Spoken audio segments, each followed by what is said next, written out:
yenu habari za muda, kama kawaida yetu tukiwa tunaendelea kuelimishana elimu mbalimbali na kuchukua video mbalimbali za mafunzo na mambo ambayo yanahusu jamii katika channel yetu ya Bongo Media. Hakikisha unabonyeza neno subscribe hapo chini, kisha bonyeza alama ya kengele ili uwe ni mtu wa kwanza kupata kila video ambayo tutakayoposti. Leo tena nipo kwa mara nyingine tena na kijana wetu Mohamed. Kama kawaida mimi sichoki na sitaendelea kuchoka kwa sababu nimepanga mara hii niji na vitu vingi sana ambavyo vitakufahamisha wewe na vitakuelimisha wewe. Leo nipo tena na Mohamed hapa. Vipi hali? Nashukuru Mungu, habari za nyumbani? Safi. Mzuka? Mzuka. Habari za maisha? Salama. Upo lakini? Nipo. Habari za familia? Salama. Bwana mimi nimekuja tena, usinichoke. Naam, siwezi nikakuchoka kwa sababu jamii tunasaidia kupata mambo mbalimbali. Au vipi? Ndiyo. Kwema lakini? Kwema. Mimi leo kuna maswali mawili matatu nataka nikuulize. Sijui umejipanga nayo? Nimejipanga kwa maswali yoyote ambayo yatakuja, mimi niko vizuri na nitatoa majibu kama yatakao kulingana na hayo maswali. Au vipi? Naam, ndiyo.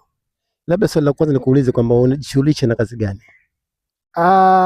Kazi ziko nyingi, lakini kazi ambayo kwamba najishughulisha hasa ni kazi, manake ni walimu, lakini pamoja na hivyo kazi nyingine siwezi nikazisema kwa sababu maisha ni siri, lakini kwa nje ya pazia kazi ni walimu, lakini kazi mjini ziko nyingi. Kwa hiyo kazi nyingine ni vigumu sana kuziongea katika mazingira kama haya.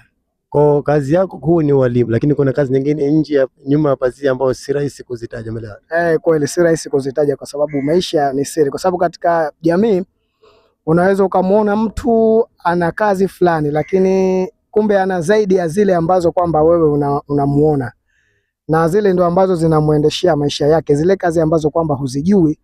Kwa hivyo watu wanasema kuwa maisha ni siri. Maisha ni siri. Na maeneo ya mjini si aghlabu kumkutia mtu ana kazi moja.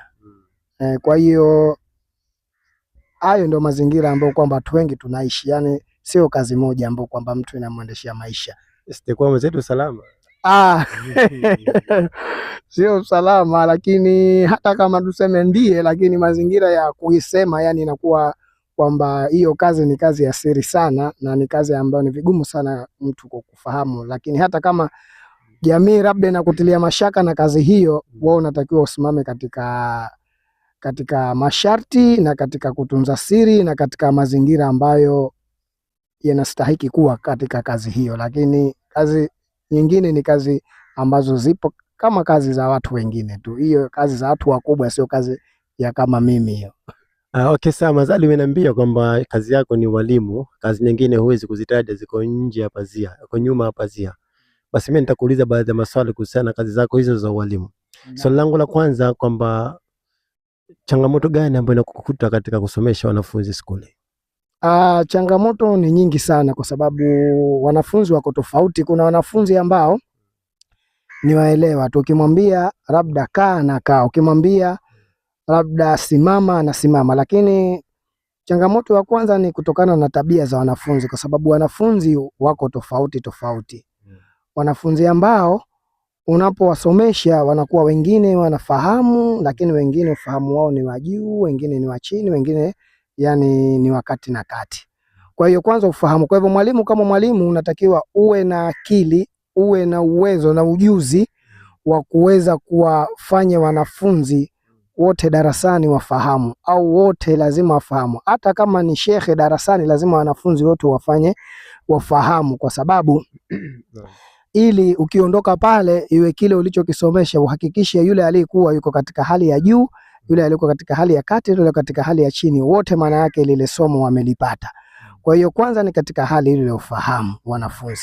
Lakini pia tabia wanafunzi vile vile wako tofauti. Kuna wengine wana tabia nzuri, kuna wengine wana tabia za matani, kuna wengine wana tabia zile ambazo kwamba kwa kweli yani sio mzuri. Kwa hiyo mwalimu ana haki ya kurekebisha tabia za wanafunzi katika mazingira yale ya darasani ili kuweza kupata mazingira mengine ambayo yatamjenga mwanafunzi. Lakini pia katika changamoto nyingine ambazo tunazipata kwa wanafunzi ni kuhusiana na wazee. Wazee ni changamoto kwa sababu wazee wako tofauti. Kuna mzazi mwingine unapomhukumu mtoto wake kwa viboko kwa ajili ya kumrekebisha, yeye anafahamu kwamba elimu ndio iko hivi. Lakini mzazi mwingine utakutia hata kule kwake mtoto wake yeye hajawahi kumpiga. Kwa hivyo unapompiga mtoto basi inawezekana yeye akachukua tofauti kwa vile ambavyo umefahamu. Kumbe lengo lako ni lengo la kumrekebisha na lengo la kumfunza, lakini kwa sababu wazazi wanauelewa tofauti na wazazi wana malezi tofauti na wazazi wana tabia tofauti, basi inaweza ikapelekea migogoro katika suala hili la kusomesha watoto, ikawa ni changamoto, ni ugomvi na wazazi. Lakini ni kwamba wazazi wote tayari wanatakiwa waelewe kwamba katika elimu lazima upitie vikwazo na changamoto mbalimbali. Okay, asante sana, nimeelewa vizuri na watazamaji pale wanakuangalia nafikiri bila shaka wameelewa vizuri changamoto ambazo zinatokea kwa walimu ambao wanasomesha maskulini huko.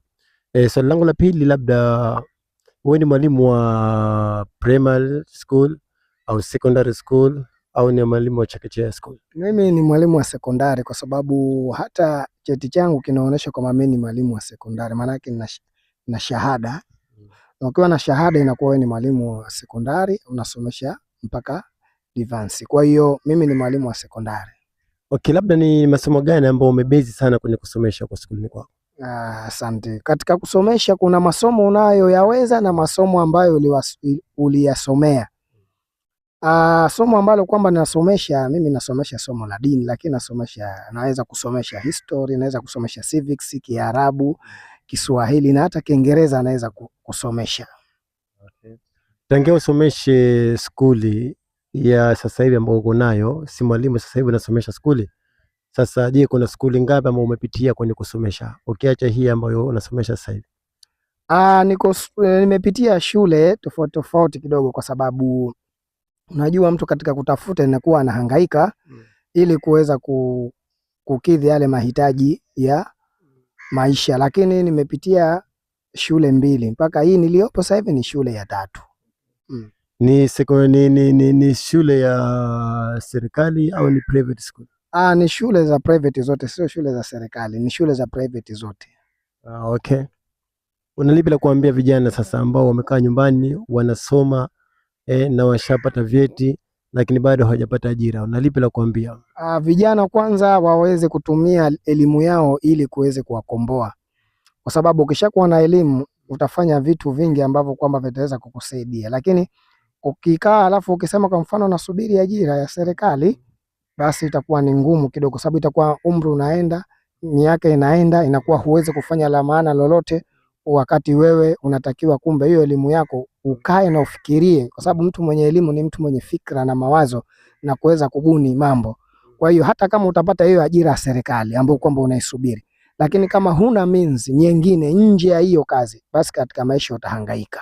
Kwa hiyo vijana na washauri ambao kwamba wana vyeti, wamesoma, kwa hiyo wanatakiwa wakae na wafikirie jambo lipi litawasaidia ili kuweza kuendeleza maisha, kwa sababu unaweza ukapata hiyo kazi ya serikali tayari ukaishi humo katika miaka 10, 20, lakini baadaye baada ya kustaafu huna ambacho kwamba utajiendeleza. Kwa hiyo akili na maarifa ndo ambao kwamba yatakusaidia, kwa maana kwamba kiukweli hakuna mtu aliyetajirika kwa sababu ya mshahara. Kiukweli ndio hivyo, lakini watu wanatajirika kwa kupitia masuala mbalimbali. Swala moja hapo muhimu ni swala la biashara. Kwa hiyo hata kama unasubiri hiyo kazi ya serikali, lakini jua katika maisha yako tayari kuna kitu au kuna vitu ambavyo unavifanya vinakusaidia katika maisha hata baada ya kumaliza, hata baada ya kustaafu huko kazini. Unajua watu wengi wanafeli katika maisha, hususa watu waliokuwa wamo katika serikali, wanakuwa wanafeli, maana yake hawajui, maana yake kwamba hawajiulizi swali hili, ni kitu gani ambacho kitanisaidia mimi baada ya kustaafu. Wanakuja kuta tayari kashakula maisha sana, lakini pesa zile ambazo ni za kiinua mgongo, basi pesa zile baadaye zinakuwa mtu kamalizia nyumba tu tayari. Kwa hivyo hana kitu kingine cha kufanya zaidi ya kijumba ambacho kwamba hicho ataangukia, ataishi na familia yake. Lakini laiti kama mtu anajiuliza ni kitu gani ambacho mimi kitanisaidia baada ya kustaafu, basi ingekuwa watu wengi wanajipanga mapema na hala hawapati shida katika maisha. Okay, nimekuelewa sana. Nafikiri vijana mmesikiza ushauri wa kijana wetu Mohamed, na nafikiri mtaufanyia kazi, na mkiufanya kazi bila shaka mtafanikiwa, kwa sababu mtu yote na kushauri jema unatakiwa mpende, na sisi tuwapendeni watu ambao wanatushauri kila jambo ambalo ni jema kwetu sisi. Cha msingi tu usisahau kufuatilia vipindi hivi mwanzo mwisho, kwa sababu kuna mengi mazuri yanakuja. Bonyeza neno subscribe hapo chini, kisha bonyeza na alama kengele, kwa sababu kuna madini mengi yanakuja, na ili uwe mtu wa kwanza kupata video zetu, basi hakikisha unafanya hivyo. Tukutane tena katika vipindi vinavyokuja next time.